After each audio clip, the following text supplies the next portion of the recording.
जय हिंद दोस्तों, स्वागत है आपका और एक नए वीडियो में और एक नए टॉपिक के साथ। मैं हूं डॉक्टर देवू, मैं हूं राजेश। स्वागत करते हैं हमारे यूट्यूब चैनल में। फ्रेंड्स, आज तो चलिए दोस्तों वीडियो स्टार्ट करते हैं। आशा करेंगे पसंद आएगा और पसंद आए तो लाइक और शेयर जरूर से कर दीजिएगा। और चैनल पर पहली बार आए सब्सक्राइब नहीं किया, साथ में सब्सक्राइब भी कर दीजिएगा। चलिए start. Yes, you are Pakistan. Very nice. And you are Very nice. Very nice. This man has left it on the road at 12:30. told well. This is in India. Modi ji India ये है देखिए। ये है हिंदुस्तान। हाँ। पर तुम्हारा पाकिस्तान नहीं है। बहुत बढ़िया। हलाला की औलाद हो तुम लोग। बहुत बढ़िया। हलाला की औलाद। बहुत बढ़िया। ये घटना बताई गई है 10 अगस्त की है, रात के करीब 12 बजे की। ये लड़का और लड़की एक कैब बुक करते हैं। लड़की है हिंदू हिंदुस्तान से, लड़का है मुसलमान पाकिस्तान से। इस किस्म की लैंग्वेज पाकिस्तानी भी वहाँ पे मौजूद है। आप इस किस्म की जुबान इस्तेमाल कर रहे हैं, टीचर बोल टीचर लो, क्या ये तासुर मिलता है दुनिया को। कैब ड्राइवर जब लड़की और उसके दोस्त को उतार देता है तो लड़की वहां पर मोदी का इंडिया है ये, मोदी का इंडिया है ये ऐसे कहते कहते वहां पर चिल्ला चुट करती हुई नजर आती है।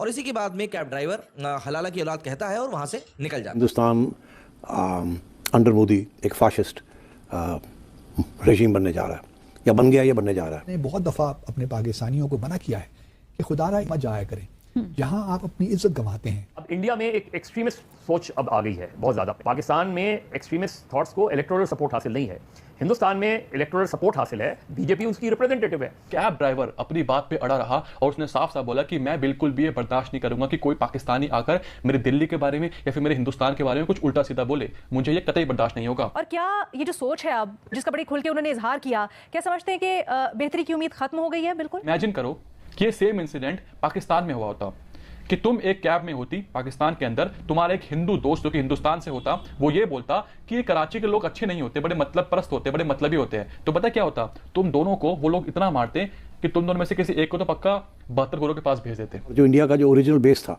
जो जवाहरलाल नेहरू ने रखा था, ऑफ सेक्युलर इंडिया, उस सेक्युलर इंडिया का बेस खत्म हो रहा है, अब एक हिंदू इंडिया बन रहा है। पाकिस्तान का लड़का और भारत की हिंदू बिटिया जो दिल्ली में पार्टी मना रहे होते हैं, जब पार्टी से वही रात हो जाती है तो वापस जाने के लिए कैब बुक कर लेते हैं। और जब वो कैब बुक कर लेते हैं तो भाई कैब में बैठकर दोनों के दोनों भारत के खिलाफ में उल्टी सीधी बातें करते हैं, क्योंकि जो लड़की है भैया वो भी लेफ्ट विंग की है, वो भी उमर खालिद की कट्टर समर्थक है। तो दोनों मिलकर भाई भारत की बुराइयां करते हैं, कहते हैं कि भारत के लोग बड़े बदतमीज होते हैं, बड़े ही मतलबी लोग हैं भारत के, मतलब शर्म नाम की चीज नहीं है भारत के लोगों में। ऐसे करके बोलते हैं, दिल्ली के लोगों को खासतौर पर बोलते हैं कि दिल्ली के लोग भाई बड़े ही मतलबी लोग हैं।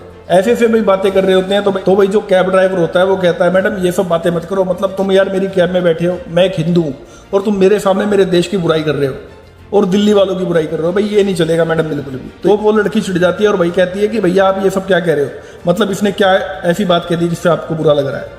जो बाकी लोग हैं, मुंबई के लोग हो गए शायद या दूसरे कहीं के लोग हो गए, वो भी तो ये कहते हैं भाई दिल्ली के लोग मतलब ही है। तो इस पाकिस्तानी ने भैया ऐसी बात कह दी तो कौन सा गुनाह कर दिया। तब भाई इस पर वो कहता है भैया कि भारत के लोग, चलो कोई बात नहीं, भारत के लोग आपस में एक दूसरे की बुराई करें, कोई दिक्कत नहीं है, पर भैया कोई पाकिस्तानी हमारे देश में बैठकर हमारी बुराई करेगा, ये भाई बर्दाश्त नहीं होगी हमसे।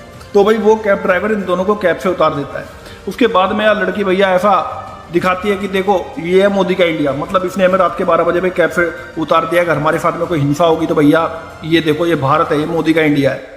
तो भाई वो ऐसे जब मोदी का इंडिया कहती है तो भैया कैब ड्राइवर को कह देता है, तुम दोनों हलाला की पैदाइश हो, मतलब तू भी हलाला की पैदाइश है और ये पाकिस्तानी तो है ही हलाला की पैदाइश, मतलब वो ये कह देता है। इसके बाद में भैया ये लड़की ना बहुत सारे पोस्ट करती है कि सोचती है कि भाई अपनी साइड रखूंगी और दूसरे की साइड पता नहीं चलेगी किसी को। तो वो बहुत सारे पोस्ट डालती है, अपने ट्विटर पे डालती है, अपने इंस्टाग्राम पे पोस्ट करती है, फेसबुक पे करती है, हर जगह पोस्ट पे पोस्ट डालती रहती है कि भाई इसके कैब ड्राइवर के खिलाफ जो है ना कार्रवाई करनी चाहिए भारत की पुलिस को। पर जब भैया बैकलैश आना शुरू हो जाता है, मतलब जो लोगों को तो भैया सच्चाई पता चलती है कि एक तो हमारे देश में बैठी है और हमारे देश की बुराई कर रही है, ऊपर से पाकिस्तानी को साथ में बैठा रखा है और हमारे भैया देश के बारे में उल्टा सीधा बोल रही है, तो लोग इसके बारे में भैया उल्टा सीधा बोलना शुरू कर देते हैं, इसे ही गालियां देना शुरू कर देते हैं कि भैया की गलती तेरी है, मतलब तू पाकिस्तानी के साथ में मिलकर हमारे देश की बुराई कर रही है। चलो यहाँ तक तो चलता था कि भैया लेफ्ट विंग वाले जो है वो बैठकर भारत की बुराई करते थे, वो चलता था। पर ये थोड़ी चलेगा कि भैया कि तुम पाकिस्तानी के साथ मिलकर भारत की बुराई करोगे, मतलब यार पाकिस्तानी के साथ बैठी है और भारत की बुराई कर रही है और ऊपर से तू हिंदू है, थोड़ी तो शर्म कर ले।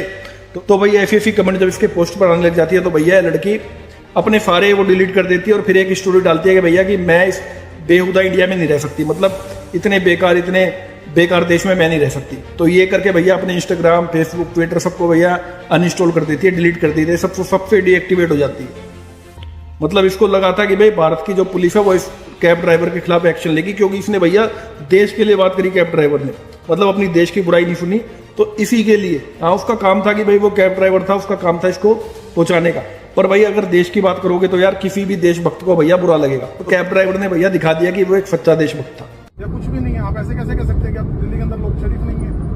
मैंने ये नहीं कहा है। मैं आपको सॉरी, मैंने आपको बोला बट था। लेकिन एक चीज, मैं उस टाइम मैंने आपको सुना कि आपने बोला कि दिल्ली में कोई शरीफ नहीं है, तो आप अपने वर्ड्स को थोड़ा कंट्रोल करेंगे तो ज्यादा बेटर है। उन्होंने बिल्कुल भी ये नहीं कहा था। उन्होंने ये कहा था कि देखिए मैं किसी आपको जो सुनना है सर आप वही सुनेंगे। आपकी मैं आपको आपसे कोई कह रहा है, मैं भी बगल में ही बैठी हूँ, वो ये कह रहे थे कि यहाँ के लोग बहुत वो मतलब परस्त तो है ही उसमें। ये पाकिस्तानी वो थोड़ी वो चीज है जैसे बॉम्बे के लोग कहते दिल्ली को मतलब परस्त, तब कोई दिक्कत नहीं है। आपके ब्राह्मण और हिंदू होने से मुझे क्या फर्क है? वो मुझे बता ही क्यों रहे हैं? मैं इंडियन भी हूँ साथ। तो इंडियन ये थोड़ी इंडियन का मतलब है कि पाकिस्तानी को सड़क पे छोड़ देंगे। इंसल्ट करूँ दिल्ली की, मैडम दिल्ली इंसल्ट सुनना या हिंदुस्तान की इंसल्ट सुनना वो मैं नहीं व्यवहार कर सकता। कोई चीज नहीं है। You are Pakistan. Very nice, you are very nice, very nice. This man has left on the road at 12:30। This is the India, Modi ji India. ये है, देखिए, ये है हिंदुस्तान। हाँ, और तुम्हारा पाकिस्तान नहीं है। बहुत बढ़िया, हलाला की औलाद हो तुम लोग। बहुत बढ़िया, बहुत बढ़िया। लड़का और लड़की एक कैब बुक करते हैं। लड़की है हिंदू हिंदुस्तान से, लड़का है मुसलमान पाकिस्तान से। तो ये दोनों किसी इवेंट या पार्टी में होंगे, उसके बाद ये एक कैब बुक करते हैं, फिर ये कैब में बैठ जाते हैं। इसी बीच लड़का और लड़की कुछ कन्वर्सेशन कर रहे होते हैं, जिसमें लड़का बोलता है कि हमारे पाकिस्तान में तो लोग बड़े तहजीब से बात करते हैं, बड़े प्यार से रहते हैं, लेकिन दिल्ली के लोग काफ़ी मतलबी है, काफ़ी मतलब परस्त है। जिसके बाद जो ड्राइवर होता है वो तुरंत इस बात को बोलता है कि एक्सक्यूज़ मी, आप अपने वर्ड्स को जरा ध्यान से बोलिए, आप ऐसे क्यों बोल रहे हैं कि दिल्ली के लोग मतलबी होते हैं या फिर मतलब परस्त होते हैं, ये बिल्कुल सही वर्ड्स नहीं है। उसके बाद पता नहीं लड़की को क्या हो जाता है, लड़की बोलती है अरे भैया आप ऐसे कैसे बोल रहे हो। उसने क्या गलत बोला?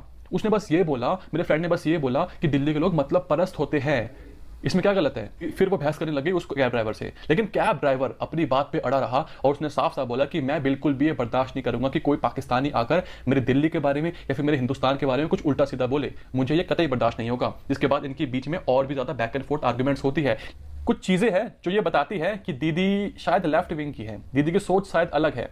जब दीदी का मैंने ट्विटर अकाउंट देखा तो पता लगा कि दीदी उमर खालिद की बहुत बड़ी फैन है। जी हाँ, आप खुद देखिए, ये कुछ ट्वीट्स हैं जो कि दीदी ने रीट्वीट्स करे हैं, जो कि उमर खालिद के ऊपर है कि उमर खालिद बेचारा 4 साल से जेल के अंदर है, क्या गुनाह था उसका, उसने बस प्रोटेस्ट तो किया था, उसने बस हिंदुस्तान के टुकड़े होने की बात तो करी थी, और उसने किया क्या था। तो दीदी उमर खालिद की बहुत बड़ी फैन है। और इसके अलावा दीदी ने एक बहुत बड़ा कच्चा चिट्ठा डाला इंस्टाग्राम पे, वो मैं पूरा तो नहीं पढ़ सकता, लेकिन मेन बात आपको बता देता हूं। लिखती है, I am so scared of this country, कि मैं इस कंट्री से यानी कि हिंदुस्तान से डर रही हूं। अब मेरे को हिंदुस्तान में डर लगता है। दीदी बात पता क्या है, इमेजिन करो कि ये सेम इंसिडेंट पाकिस्तान में हुआ होता, कि तुम एक कैब में होती पाकिस्तान के अंदर, तुम्हारा एक हिंदू दोस्त जो कि हिंदुस्तान से होता, वो ये बोलता कि ये कराची के लोग अच्छे नहीं होते, बड़े मतलब परस्त होते, बड़े मतलबी होते हैं। तो पता क्या होता, तुम दोनों को वो लोग इतना मारते कि तुम दोनों में से किसी एक को तो पक्का 72 करोड़ के पास भेज देते। लेकिन शुक्र मनाओ कि ये सब हिंदुस्तान में हुआ और उस कैब ड्राइवर ने कुछ भी नहीं कहा, इतने प्यार से बात करी, इतनी प्यार से अपनी बात रखी कि आप कृपया करके ऐसे वर्ड्स ना बोले दिल्ली के बारे में, हिंदुस्तान के बारे में। फिर आपने उसको प्रवोक किया और ये बोला कि ये है मोदी जी का इंडिया, ये है तुम लोगों का इंडिया। कि तुम्हारा इंडिया नहीं है क्या? तुम इंडिया में नहीं रहती, तुम हिंदुस्तान में नहीं रहती, तो तुम हिंदुस्तान के बारे में तो बोल रही हो, और हिंदुस्तान का पक्ष लेने के बजाय आप अपने दोस्त का पक्ष ले रही हो जो कि पाकिस्तान से है, जो हिंदू। ये मेजर जनरल जीडी बख्शी ये इस चैनल में बहुत आते रहते हैं, लेकिन मुझे अफसोस के साथ कहना पड़ता है कि इतनी सीनियर पोजीशन पे आप रहे हैं और रिटायर हुए हैं, इस किस्म की लैंग्वेज, और ख़ास तौर पे टेलीविज़न पे आप एक शो में बैठे हैं, शो में वहाँ पे जिसका पाकिस्तानी भी वहाँ पे मौजूद हैं, आप इस किस्म की ज़ुबान इस्तेमाल कर रहे हैं, पटीचर लोग, क्या ये तासुर मिलता है दुनिया को। और मैं उन पाकिस्तानियों पे भी थोड़ा पहले भी मैंने बहुत दफ़ा अपने पाकिस्तानियों को मना किया है कि खुदारा इस किस्म के शो से मत जाया करें। थैंक यू दोस्तों वीडियो को यहाँ तक देखने के लिए। बाकी दोस्तों आपकी क्या राय है इस वीडियो के माध्यम से आप कमेंट में लिखकर जरूर बता दीजिए। फिलहाल आपसे विदाई ले रहे, मिलेंगे और एक नई वीडियो में दोस्तों आपके साथ। टिल देन जय हिंद, जय भारत।